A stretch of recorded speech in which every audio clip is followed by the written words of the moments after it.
Welcome to Stay Sparked. On this show, we explore how to stay inspired in the modern world through the most profound lessons from Burning Man, relationships, entrepreneurship, psychedelics, spirituality, travel, and more. On today's episode, we talk about making lemonade. We talk about ways that we can face life's inevitable challenges. And how do we turn these seemingly negative experiences into sweet, positive ones? Enjoy the episode. Hello, and welcome to Stay Sparked. I'm Betsy. I'm Halcyon. And I am JANUS. And we are here to share some sparks of inspiration with you all out there. Thank you so much for listening. And thank you so much for sending us in your reviews on Apple Podcasts. Your 5 stars make a big difference in helping us spread these sparks. And so we'd love to start off with some gratitude. Halcyon, what are you grateful for today? Well, I am feeling grateful for all of the people I got to meet at Burning Man that I've only had digital connections with. So getting to shift pixels and screen names and turn into physical hugs was just magical. So I'm super grateful for that. Amazing. How about you, JANUS? I've got a lot of things to be grateful for in this moment, but I will single out my neighbor, Eric, who helped me to move a couple of large items over the weekend that would have been challenging to do otherwise. So thanks, Eric. I appreciate your muscles. Amazing. I will share my gratitude for simplification. I have been letting go of a lot of stuff and clearing things out, cleaning out my closet, giving stuff away, and listening to a book called Essentialism. It's been really, really helpful. So grateful for simplifying. I love that. Essentialism sounds interesting. Yeah. That's a good one. All right. Good deal. Yeah. So on today's episode, we wanted to see what comes through a conversation around making lemonade. So we are now just coming off of one of the most intense Burning Man experiences that most people have ever had. Halcyon is one of 3 of us that has gone. And as many people may have seen, 2023 brought a whole new level of challenge to make lemonade. And so we figured we'd talk about how do we face challenges from that place of looking for the silver linings and making lemonade out of the lemons that life gives us.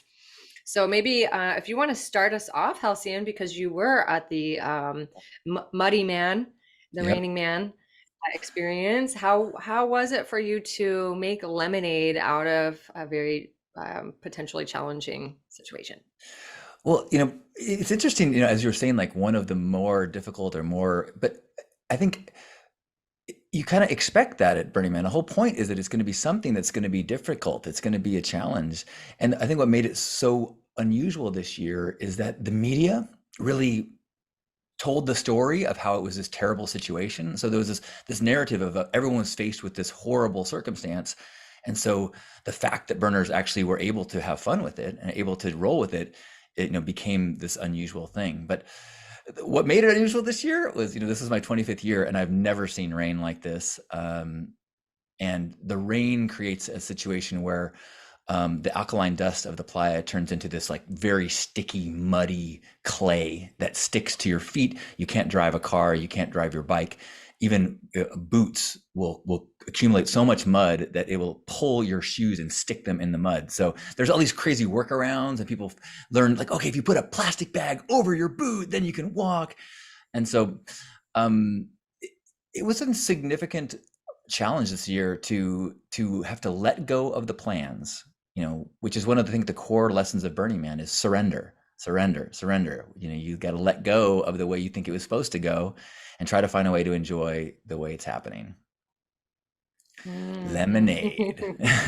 Making lemonade, right? It's a choice because you could be sitting there so pissed off and so frustrated and just spiraling inward around how mad you are about the rain and the situation, or you can just be really present to the experience and find joy in some way.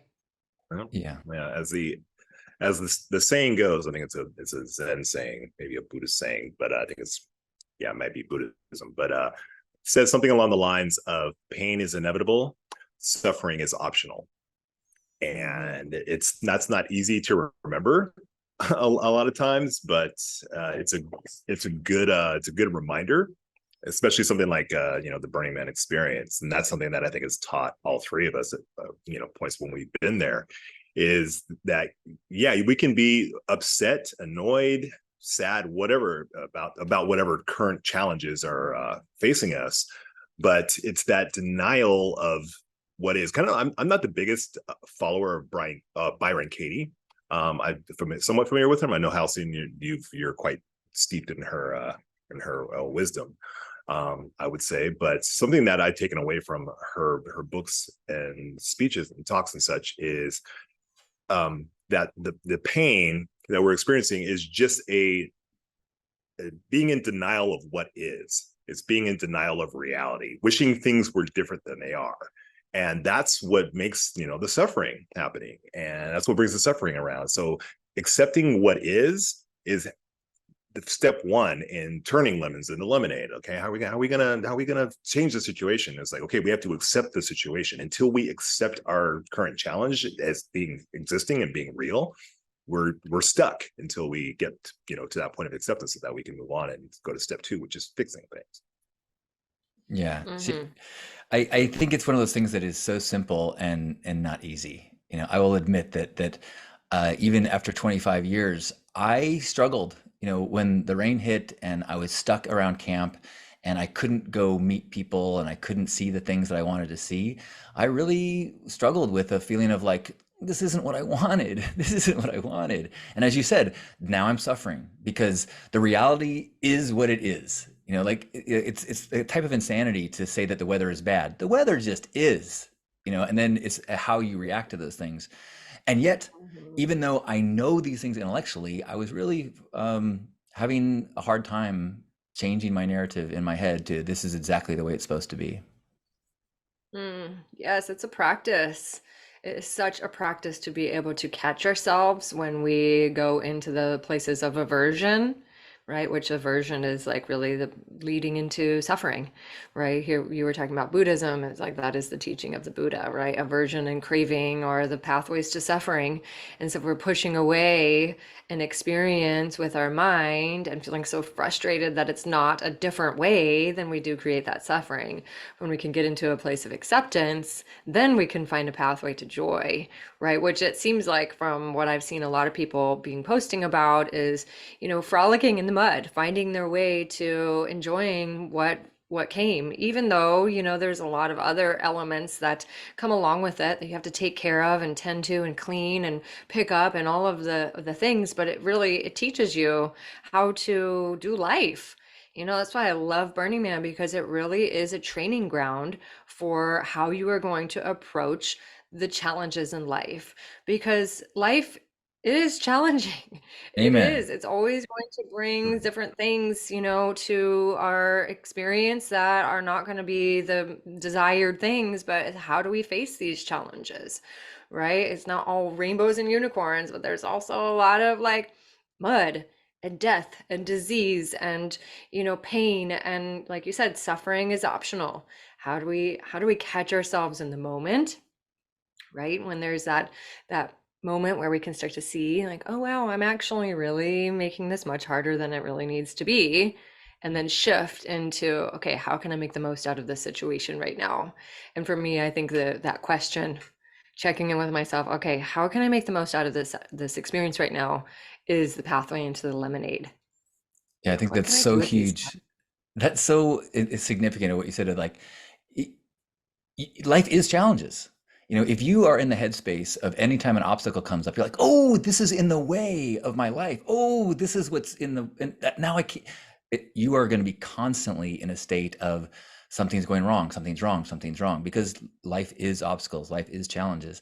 And I think that's one of the really wonderful learning, teaching opportunities at Burning Man is that if you think about it, the whole concept is you go to a place that is totally inhospitable, that is built into it is the just living is a challenge, and then you add to it these huge projects. Okay, let's build something, let's cater a incredible gourmet meal, let's build a ski slope.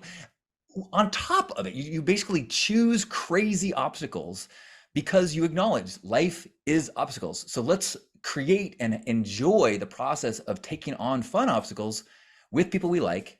And I think if you can take that lesson of life's going to be obstacles, how can I make my life about challenges that are mean something, and can I do them and attack them with people I like?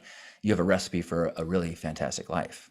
Yeah. Lemonade Well said. factory. It's the Mm. there's just a virtual lemonade factory over there. Yeah. Pink lemonade. Yeah, it's learning and trying to remember, like there's a process to this. And I think one of the things, it took me a while to kind of get my head around it and kind of live in this way, but having the realization that all of these things that have happened in your life, all the opportunity, all the lemons that we have encountered in our life have all frankly been to your benefit. When we've gotten evicted from the place that we're living, when this person has broken up with us that we didn't want to like, we were enjoying that relationship and they broke up with us out of nowhere, or we got fired from that job, or things just didn't go the way we had planned or wanted, and we found ourselves in this place of like, no, why, yeah, so on and so forth. Like, down the road, we ended up in a much better situation for ourselves. That thing we wanted that we didn't get is because the universe is just like, no, there's something so much better for you. You would not have, this job that you're currently in, which is so much better than your last job, you would have never left that last job on your own. You had to, we had to get you fired, or the business had to go out of business for you to leave and to move on to the next thing. Sometimes it's just how it goes. And for me, looking back on my life and the multiple challenges I've had, they have all led me to something better. And that's happened enough that I've gotten to the point, thankfully, where when challenges happen now, I'm just like, oh, something better is coming. And that allows me to kind of rest with it and be like, all right, this sucks, but I know something's better coming, because that's just how it works. That's just, I have years of evidence for this. And I think that's true for all of us. I think we can all kind of look and be like, wow, the situation I'm in is so much better than the situation I was in. Mm-hmm. And it's just, and even if it's not, I feel like it's even if I'm currently in this place, I'm like, this isn't necessarily better. That means I'm still in the process. It's still happening. It's still unfolding. I like the saying that if your story doesn't have a happy ending, that means it's not over yet. So Mm. it's just a matter of just realizing and relaxing into the idea, like, yeah, good things are coming, and just allow them to come. Do what I got to do, and I will get there eventually. Yes, I love that so much. It's so true. It's trust in the process. There's something much bigger at play here. Yeah, there's a couple things that spark for me in hearing that. One is Ganesh is the Mm. elephant god who is known as the remover of all obstacles. And one of the things that I have learned about Ganesh is that he's not only the remover, but also sometimes the placer of obstacles, right? Because if we are in need of a shift in our life, then sometimes there needs to be an obstacle that makes us shift and pivot and go a different way. And then once we move around that obstacle, then there is light on the other side of the tunnel, right? You mentioned the word eviction, right? It's like, oh yeah, well, maybe you get evicted from your house and you're like, oh man, this seems like an obstacle. But really, then all of a sudden that catalyzes a whole other path and something else opens up, right? And so I love that. And then the other one is the gene keys. So we've mentioned the gene keys before in our conversations, but I always come back to the gene keys because there's just so much wisdom and value in studying and contemplating some of the shadow elements of our process. And one of them is about the victim. And I think it's the 55th gene key that talks about victim mentality. It speaks to, there's a few different ones, but I'm pretty sure 55.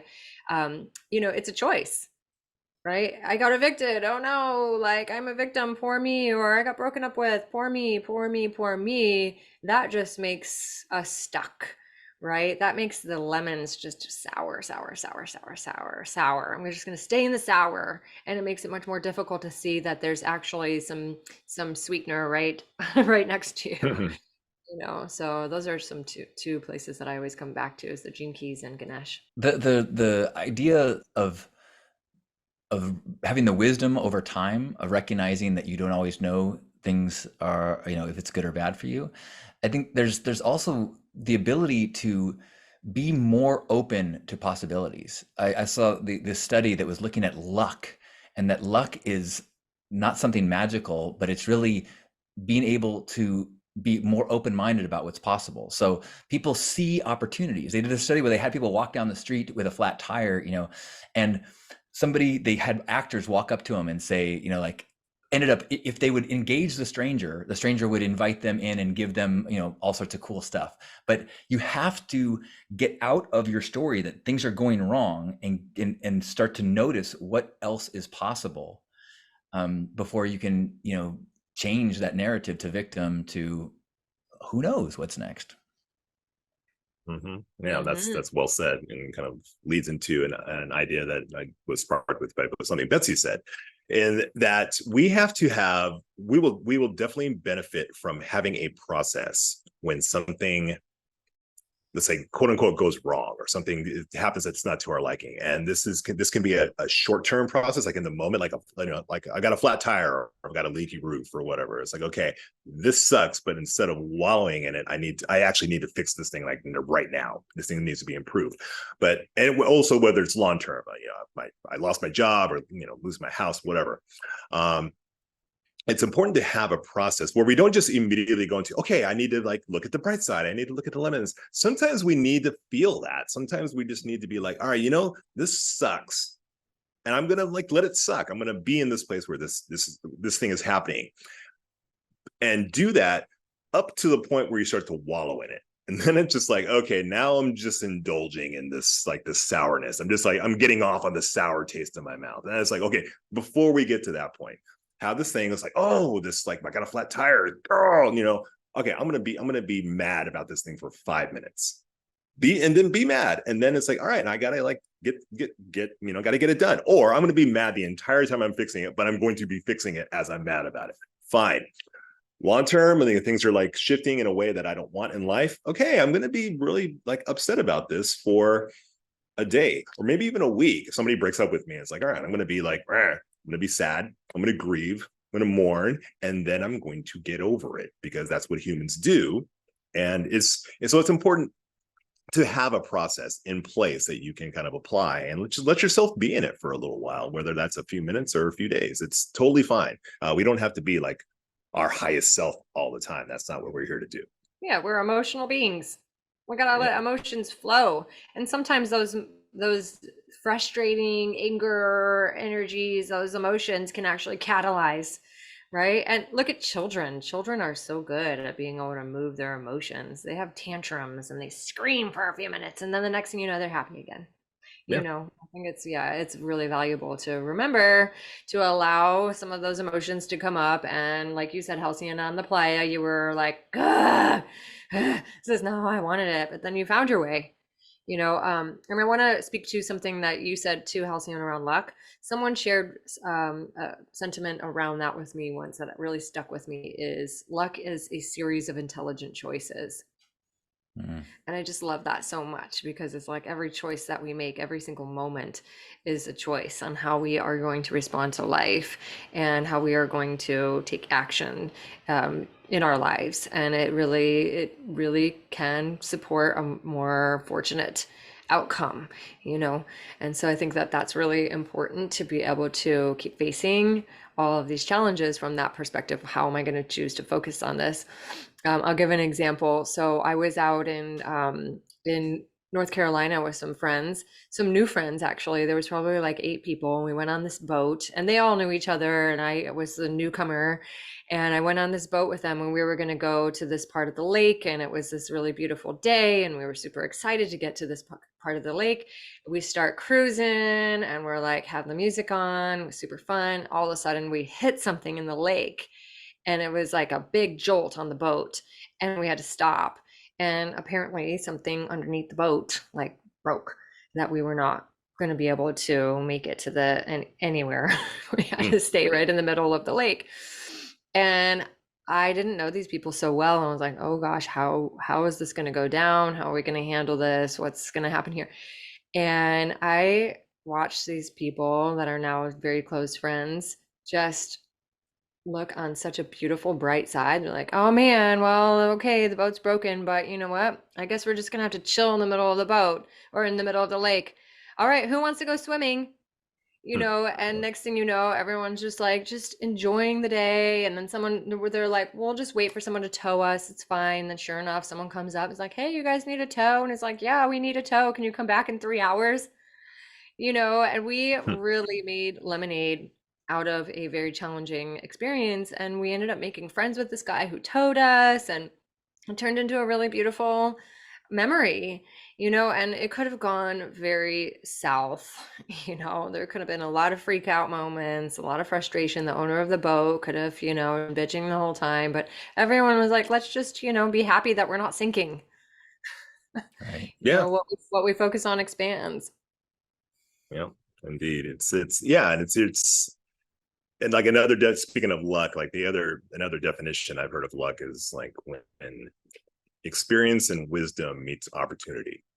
So when you've kind of got yourself in a position to receive luck, you kind of, which is, I mean, this is a whole different topic, but it refers to what we're talking about. When you put yourself in a position to receive it, it's a lot more, it finds you more readily.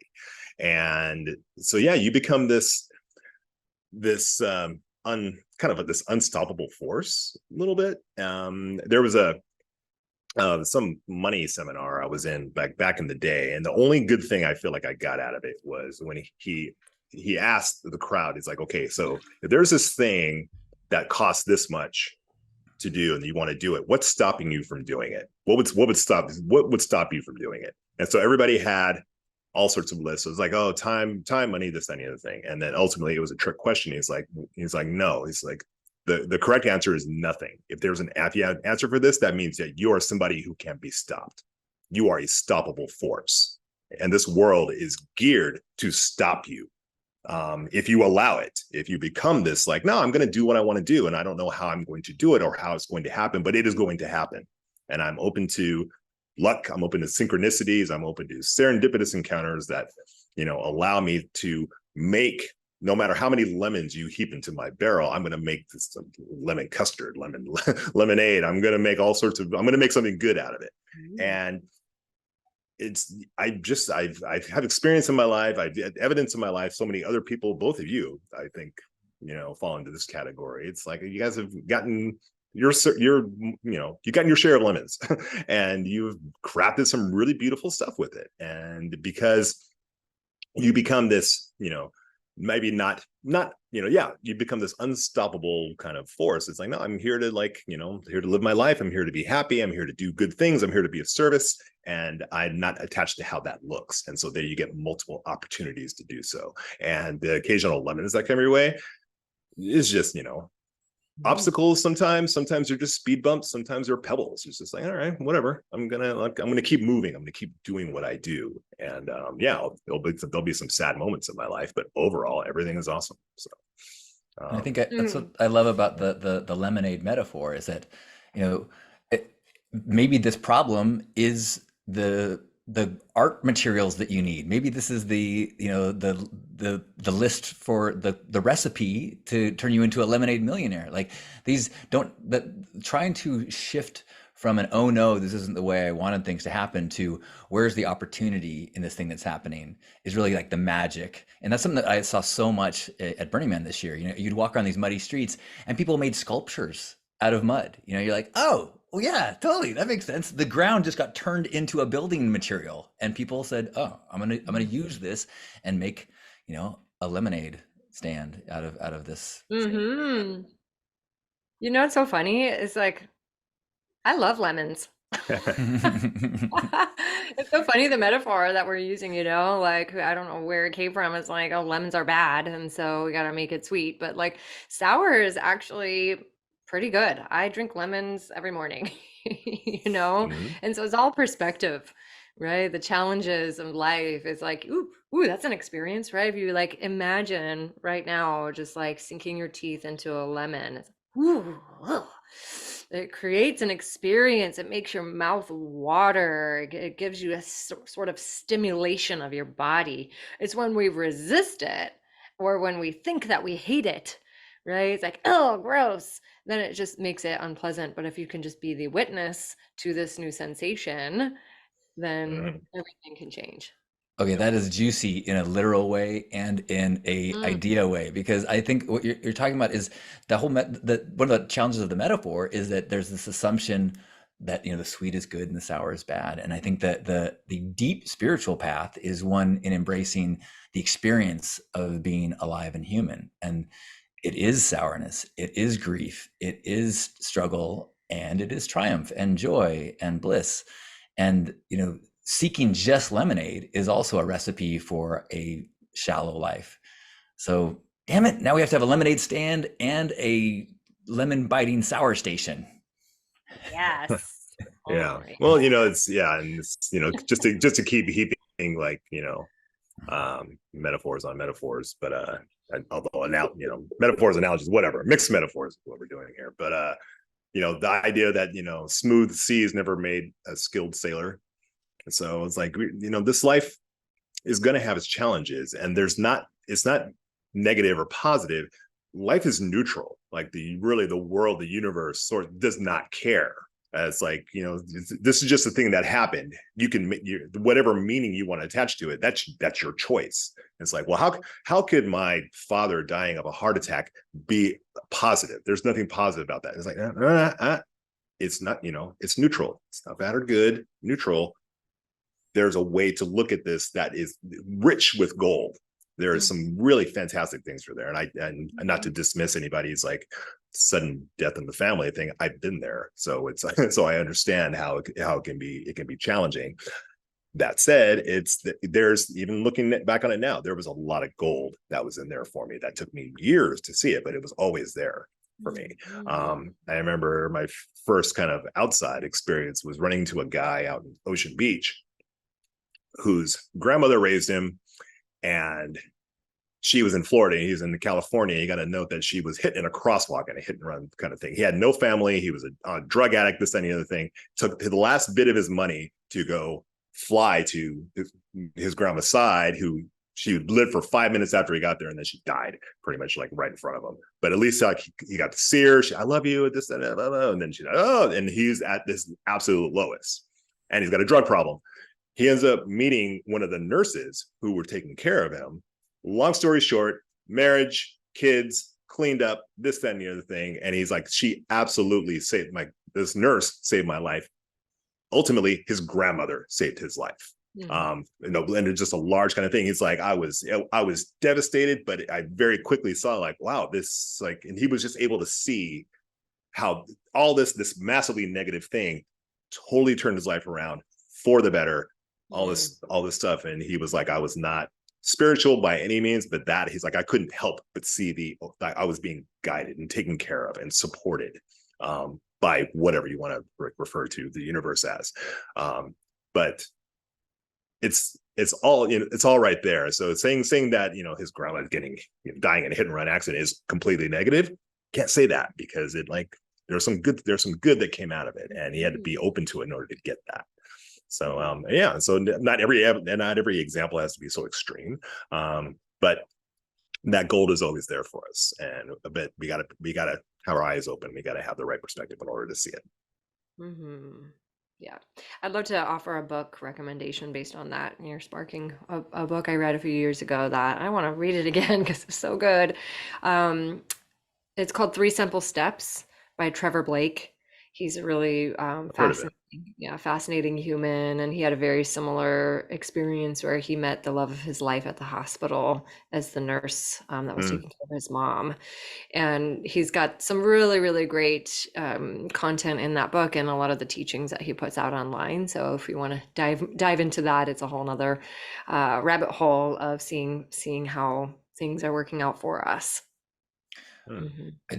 I keep coming back to a gratitude practice as one of the great tools to start tuning your mind into the possibility and the benefits of things that maybe from one perspective seem like steps backwards or negative things. A real healthy gratitude practice isn't always about, where did I see a puppy dog and a rainbow today, but where in the stumble that I took today was I able to find some strength, or where did this wrong turn allow me to have an experience I wouldn't have had otherwise.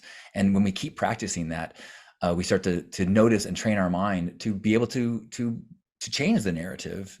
Because if we don't train it, even when good things are happening, we miss them, or we revert back to the thing. Like while I was at Burning Man, there were countless examples of lemonade being made, but when I was attached to my story and when I wasn't, using my practice of gratitude, I got stuck not just in the mud, but in my thoughts of this isn't going the way I wanted it to.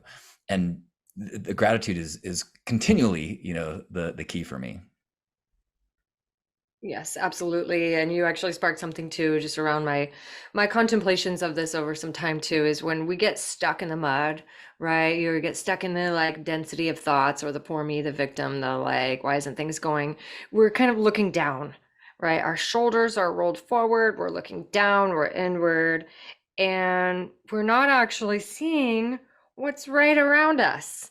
Right? If you're looking down and your shoulders are rolled forward, you're not going to see that sculpture in the mud that someone made. That's so beautiful.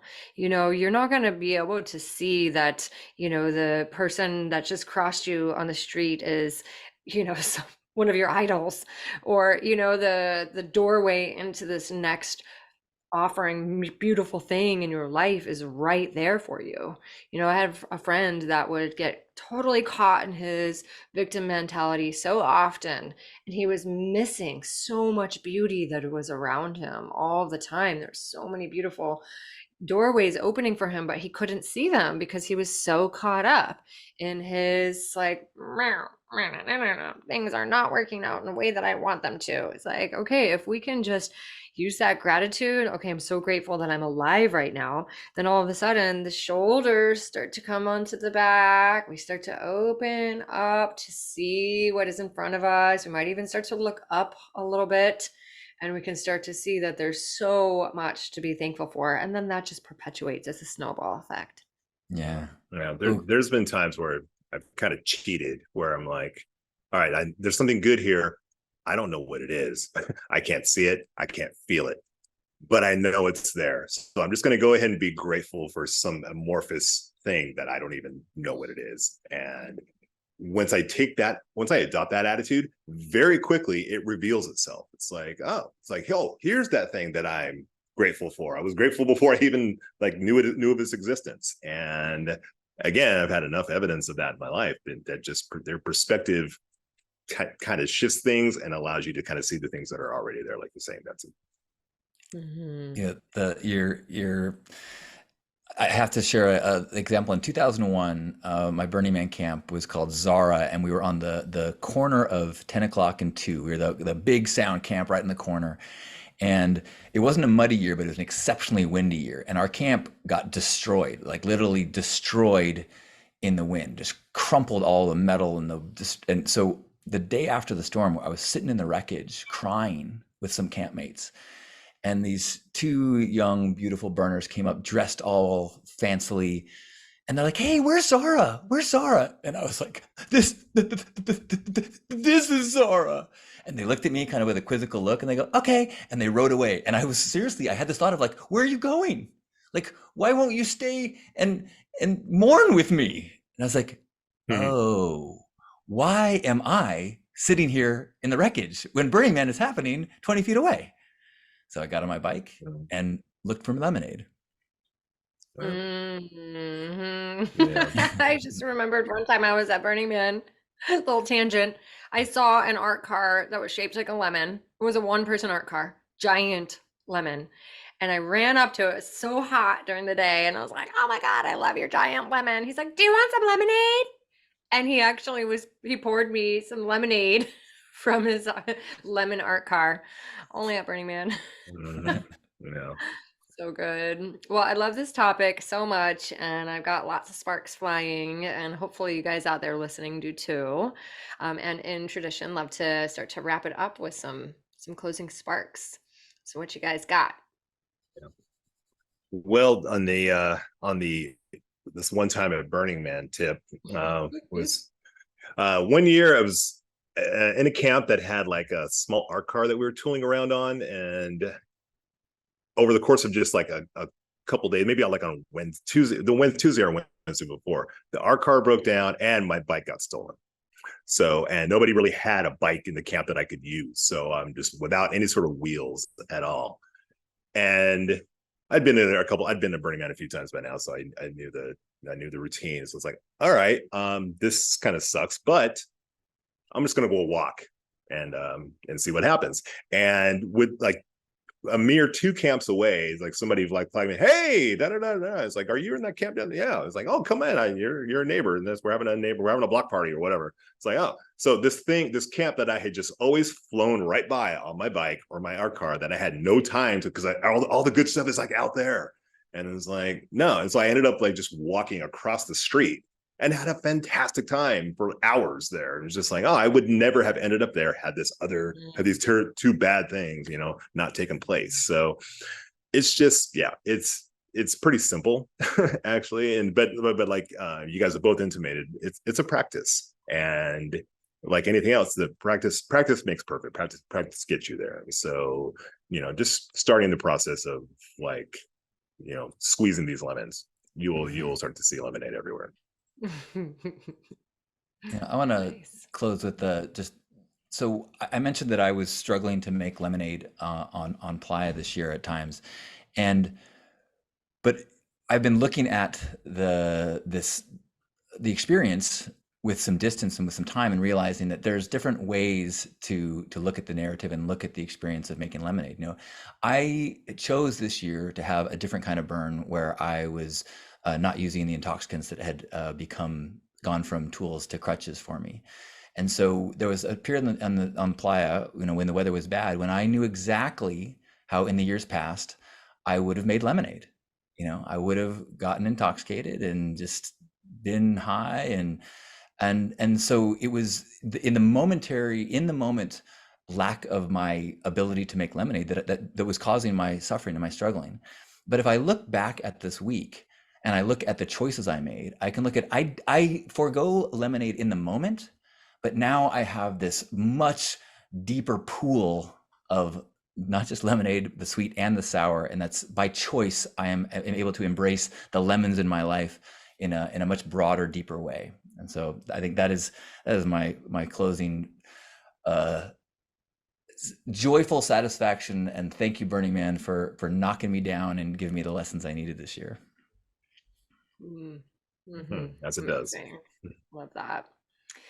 I will share my closing spark is really about self-awareness, right? When we can catch ourselves in that moment where we are playing the victim or the poor me, right? And be able to see that we're going down a pathway that is just going to be very thick, and to be able to have that cultivation of self-awareness that we have a choice on how we respond to whatever life's challenges are. And then also the breath.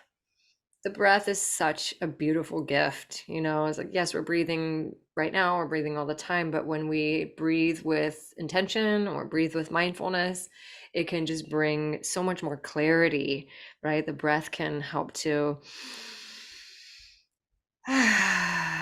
soften things and start to kind of create the spaciousness to see where that silver lining is, see where that platinum lining is, to be able to make the most out of whatever situations come our way. Platinum linings. Nice. Yeah. Well said, Betsy. Yes. Thank you.